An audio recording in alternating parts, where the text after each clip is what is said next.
Hello students, myself Maitri Dave and today we are going to understand the classification of building but now based on the structure.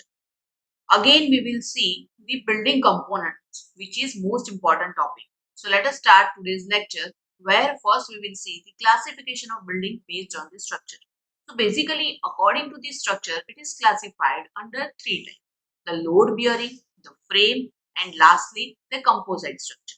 So let us start with the first, the load bearing structure. So here you can see a clear image of a load bearing structure in which the first image is of the cross section and second image is of a actual construction. Now, how you can identify this building or a structure as a load bearing structure? So here you can clearly see that walls are there, right? It means the overall major load will transform through these walls only. So here due to gravity what happens? Always load come from the upward to the downward direction. So here we can see that from RCC slab to a bed block, then to the walls and then to the footings and lastly the PCC layer, the load will be transferred, right? So here I can say one thing about the load bearing structure, that the load will be transferred through the walls only, right? Now wall can be made up of brick or stone, but load will be transferred through these walls only. Now let us move to the second one, that is frame structure. So here you can see a frame structure's cross section as well as actual construction. Now again, when you observe these two images, what you will see that here whole structure is made up of one material RCC. RCC slab, beam, column, plinth beam and the footing. It means one thing is common, the material. When we make or use one single material or one homogeneous material for construction, it will somehow increase the life of the structure. And as well as we know that the bricks and the comparison of the RCC, then the RCC are comparatively good in the lifespan, in the strength, in the durability, right? So here the frame structures are used when we require more strength.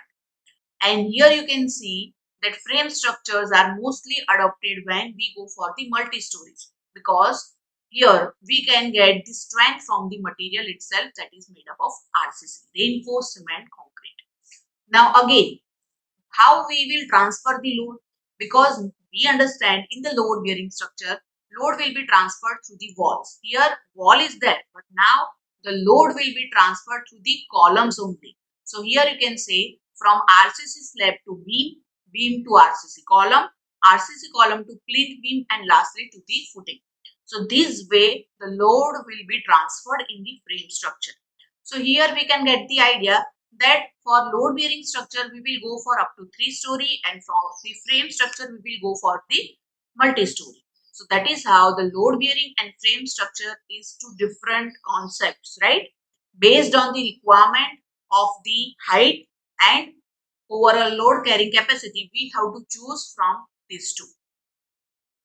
Now, let us see a clear difference between the load bearing and the RCC frame structure. So here, the first thing is the component.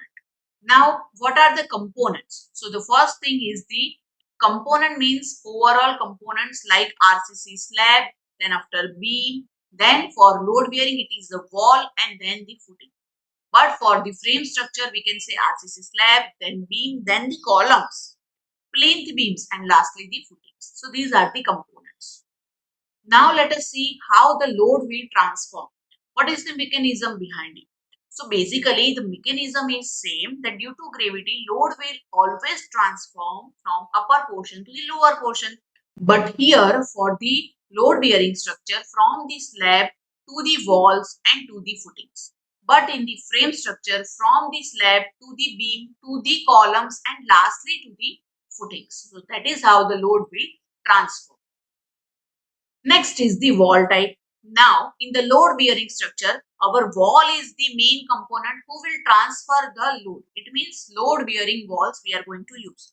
But in frame structure, walls are there, but they are not going to transfer any kind of load. So we can say it is used for partition purpose only. So the wall can be of partition type, right?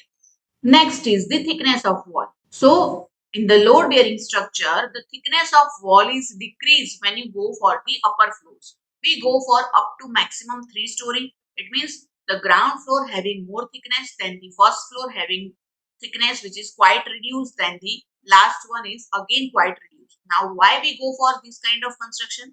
Because bricks doesn't have that much strength. So whenever we go to the upward direction, we reduce the thickness, so the dead load will be decrease and the whole structure life will be increased. But in the RCC frame structure, the load is not transferred to the walls. It means it will transfer from the columns only. So now the thickness of wall remains same throughout all the floors and all the components, right? So that is how the difference of thickness of wall is there in the load bearing and the frame structure. Next is the carpet area. Now, what do you understand by a carpet area? In simple words, I can say where you can simply put your carpet, that is your carpet area, right? So, in the load bearing structure, what will happen in the ground floor? The carpet area is higher or not compared to the first floor. Again, compared to the first floor, it is lower. Why? Because at the first floor, the thickness is reduced. It means the carpet area is increased. Again, to the next floor, we will get the more carpet area. But in the case of RCC frame structure, what will happen? All the floors having same carpet area. That is the difference between load bearing and RCC frame structure. Now, what about the construction time? So here the load bearing structure required long time compared to RCC frame structure, right? Next is the construction cost. So here brick is cheaper than the RCC, so the load bearing structure has minimum cost, but the RCC frame structure has higher cost, right? Next is the life of structure. Again, RCC having a good durability and strength, so the life of structure of RCC frame structure is quite higher than the load bearing structure. Next is the material used. Now, as I said, for the load bearing structure, we can go for the wall type of a brick or stone. And again, the main component like the slab and the footing can be of RCC.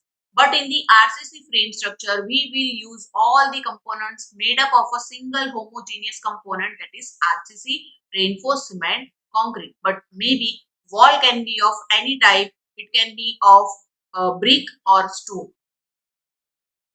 Next is the soil strata. Now, whenever we go for the construction and we go for up to 3 story construction, the depth of foundation is not too deep.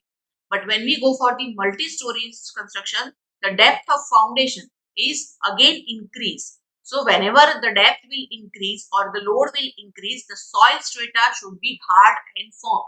So, in the load bearing strata, it is okay if we don't get that much hard strata, but compulsorily in RCC frame structure, we require that hard strata, right? So that is the difference. Now let us move to the next one, composite structure. So here the concept composite structure means combination of two, the load bearing and the frame. Now the question is, when we go for this composite structure, two things are there where the cost is affecting and again the strength we require. We require strength in minimum cost. At that time we go for the composite structure. Here you can see in this cross section that the outer walls are of brick and the inner portion is of RCC column. It means at the center the load is distributed through the column and at the outer side load is distributed to the wall. Here you can see you can save money by providing walls outside, and again you can get the maximum strength by providing column in between. So if the span is too high, you can get a better stability and durability of that particular structure. So that is the concept of composite structure. With this, we have understand the classification of building based on the structure. Now let us understand the building components. Here you can see a home, right? And when I talk about the cross section, it will look like this, right? So here, whatever above the ground level is known as the superstructure and whatever below the ground level is known as the substructure. So let us understand all components one by one. So below ground level, whatever you construct to make the stability and durability of the whole structure, or we can say to transfer the overall load to the subsoil, that component is known as the foundation, right? After that, ground level, is come, and after ground level, whatever the first level you construct is known as the plinth level or the plinth beam. After that, you will provide one DPC layer. Now, what you understand by DPC? It means the damp proof course or a layer. It means due to moisture prevention coming from the downward side of the soil, which will harm our overall structure, we are providing one DPC layer at the first layer. It means at the plinth layer itself, so that moisture entry cannot be done in this structure, right? After that, the flooring work will be done. It means DPC layer is something in between the floor and the plinth level. Now you can see your wall is constructed, and whenever you construct the wall, the openings are there. It means the door and window. But you have to understand the concept of sill and lintel over here. So here for sill level means what? The lower portion of the window, and what is the lintel level? The upper portion of the door and window, which is always similar to gain maximum air circulation, right? And last component is the roof, which is for the weather protection. So with this, we have completed all these building components in detail. So I hope you understand this topic in detail. So thank you for watching this video. I hope you understand all these two topics, where the classification based on structure and lastly the building component is clearly covered, right? We will meet in the next lecture. Thank you.